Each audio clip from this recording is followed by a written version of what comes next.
Last week, I spent a few minutes talking about the cultural challenge that we have these days of external input.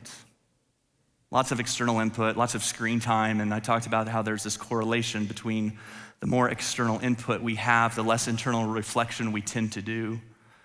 Too much screen time almost always equates to a lack of self-awareness and a lack of internal reflection. So my challenge to you last week was, leading up to Easter, can we limit some external input? Can we limit some screen time to do some more internal reflection?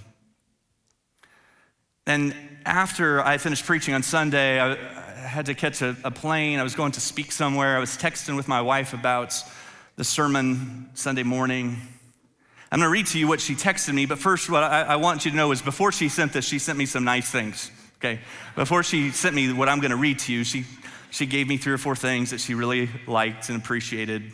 But then she said, I have to say, I was a little surprised that you didn't get more transparent and weren't a little more vulnerable and confessional when you were talking about the screen time.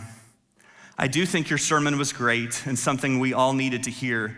But if you're going to get on stage and talk about too much external input in people's lives, you at least have to be honest enough to admit your struggle with it. I love you, and I'm proud of you. What's she doing there? She's saying, look, it's okay for you to talk to people about this and still struggle with it. But it's not okay for you to talk to them about it and not tell them you're struggling with it. Get you a wife like that if you're a preacher, right? And this is what Paul is saying to people who are in the church. It's like you've got to recognize your own struggle. You've got to recognize your own weaknesses, your own need for God's grace.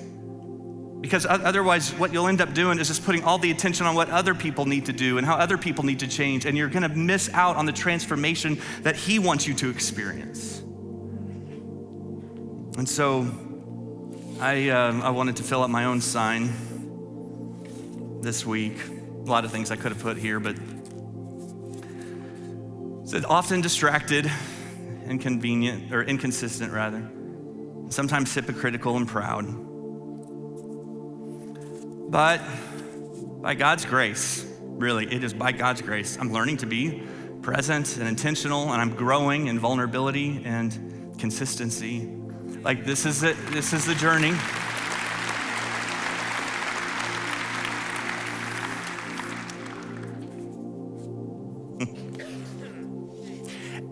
And I'll tell you, here's how tricky this is. It took me to the 3rd service to recognize that made me feel pretty good about myself, that I'd be willing to share that with all of you. Do you see how self-righteousness works? Like it's so subtle. And so Paul says, open your eyes, recognize your need for the grace of God in your life, then live in freedom. Live in freedom. Don't put the pressure on yourself to keep up appearances or manipulate the situation.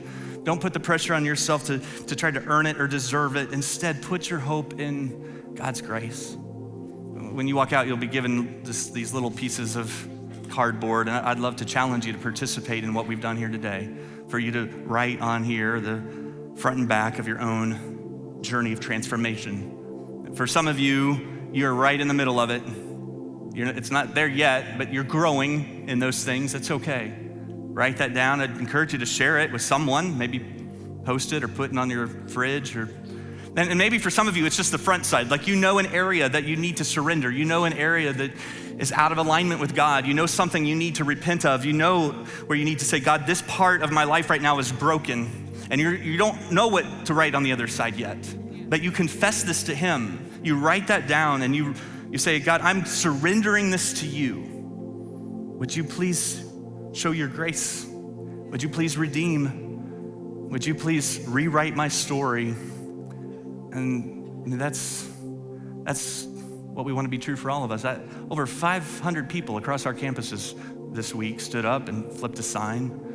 But it would be my prayer that every one of us have a story of transformation that we can tell, not because we're good enough, not because we've earned it, but because of God's grace through Jesus.